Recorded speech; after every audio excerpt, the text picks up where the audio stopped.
Hello everyone, and welcome to Gaming Gold, episode 28. It is also November 28th, and it is Thanksgiving. So happy Turkey Day to everyone who celebrates. If you don't celebrate, then hopefully you're getting time off work. I have to work tonight, so yay retail. Um, but anyway, let's talk about happier things, very cool things. I would like to talk this week about the new Zelda game. My Nintendo rep gave me something very cool. I don't know if you guys will be able to hear this, but here you go.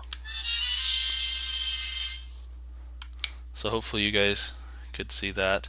I will be adding it to my collection up there very shortly. So this week I wanted to give sort of a review of The Legend of Zelda: A Link Between Worlds, which I've been playing a lot since it first came out on Friday. It's a ton of fun. It basically revisits a simpler time in Zelda games without the huge 3D environments. I mean, it does have some 3D environments, which I'll get into in a little later.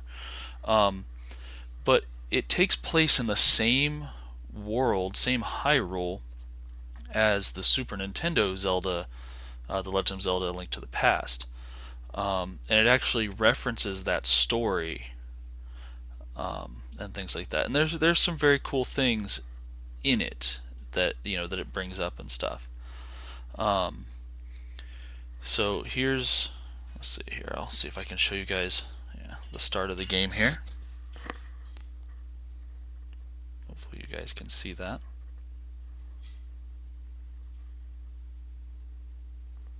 Sorry, I'm like shaking all over the place here. So there's the little intro there. Hopefully you guys could see that. But let's sort of get into the nitty gritty of the game. So one of the big major features of the game, instead of going through a dungeon and getting an item and then it's yours to keep forever, they don't have very much of that. They have that a couple times. Where you get the Hylian shield, where you get your new suit of armor, stuff like that. But in general, you don't get items from the dungeons. You rent them. At least initially, you rent them. Later on, you get the opportunity to buy them as well. And then once you buy them, they're yours, and you can upgrade them and stuff like that. So that's where you get your classic, your fast boomerang and your long shot, hook shot, and things like that come once you can purchase the items. But the rental system adds an interesting dynamic to the game, especially if it's your first time going through. You don't necessarily know what items you need unless you're using a strategy guide or something like that. But you also don't want to rent you don't want to rent everything, because if you rent everything and you die, or you get knocked unconscious or whatever, and you don't have a fairy in a bottle to res you, classic Zelda there, I almost said Final Fantasy, sorry about that, you will lose all your rented items, and you have to go rent them again. So that can be a big issue, especially if you're doing a dungeon where you need the fire rod, but you rented the fire rod, so you're doing your stuff with it, and then you fall in the dungeon. Now you have to go back and rent it again to continue doing the dungeon.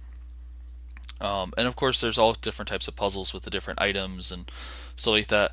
From what it looks like, you don't need any of the upgraded versions of items to complete those puzzles. They do make them a lot easier, like when you're doing Turtle Rock and you're trying to navigate lava and you're using the ice rod. Normally the ice rod just drops one little block. If you have the upgraded ice rod, it drops ice in basically a 4 square pattern. So it drops 4 blocks of ice in a square, and that makes it much easier to solve those puzzles and much faster to get through the dungeon. But it's not necessary. So that's one of the major sort of new features of the game is the item rental. Another major feature, and the reason why it's called A Link Between Worlds, is at some point in the story you get the ability to merge with a wall, and you basically become a sketch or a painting, and then you can you can move along that wall. Now this serves a few purposes. You can use it to escape damage. So if somebody's trying to hit you or spit a fireball at you or whatever, you can merge with the wall and it hits the wall and doesn't hurt you. It's also used as a huge puzzle mechanic in the game to basically get to places you normally wouldn't be able to get to, or there's no other way to get to. So it's very important in that regard as a puzzle piece. It's the first time it's really used is in, or at least the first time I encountered it was when I did the tower on Death Mountain, the first dungeon that's up north. So I used it a lot in that because you have these like moving platforms and you have to sit on the sides of them and move around them as it moves you around and stuff like that. So I use that, but it's also used once you complete the initial part of the game in Hyrule and you get the Master Sword and you go fight the big boss. You get the ability to then move between worlds. Imagine that. You can go between Hyrule and Lowrule at fissures in the walls. So once you find a fissure, you can go through it, and then you're in the other world in that area. And that's very important because Lowrule is similar to the Dark World that Ganon creates in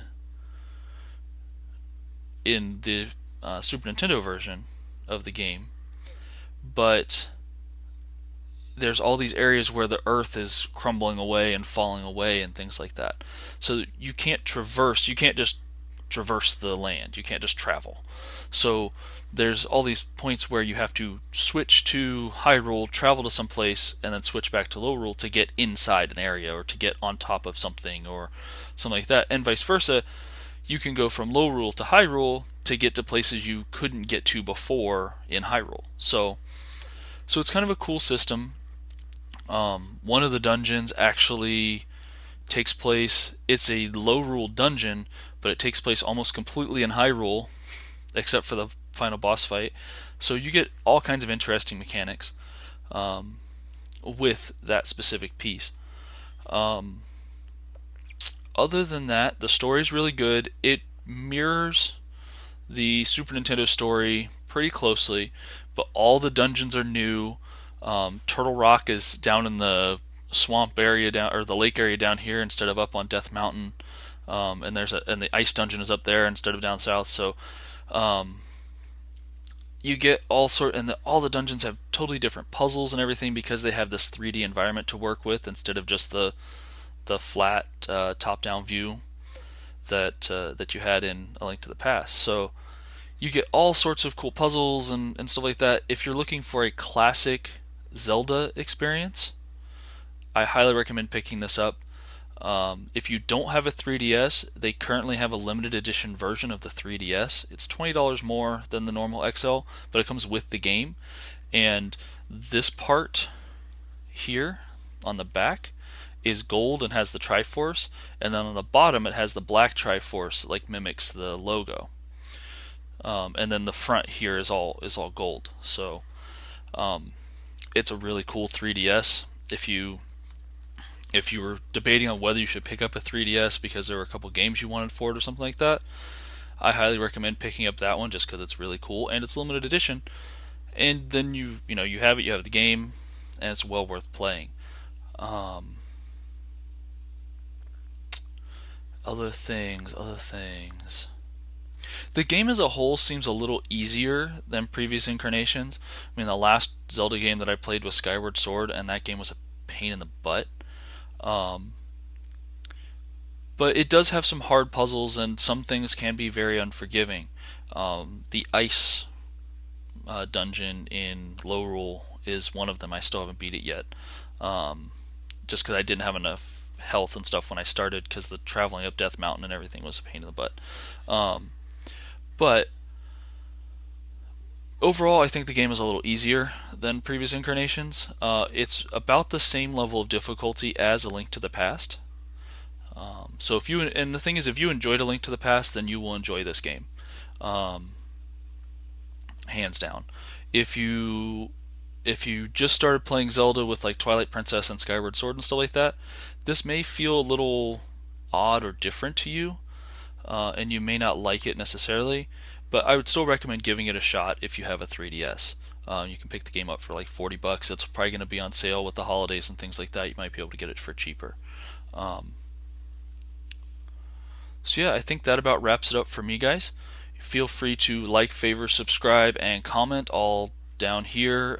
You can follow us on the Facebook there. You can also find me on Twitter there. If you have any questions, comments, anything you'd like to see me talk about on the show, or anything like that, please get in touch with me in any of those places, and I will see what I can do. Thank you guys for watching. Have a nice day.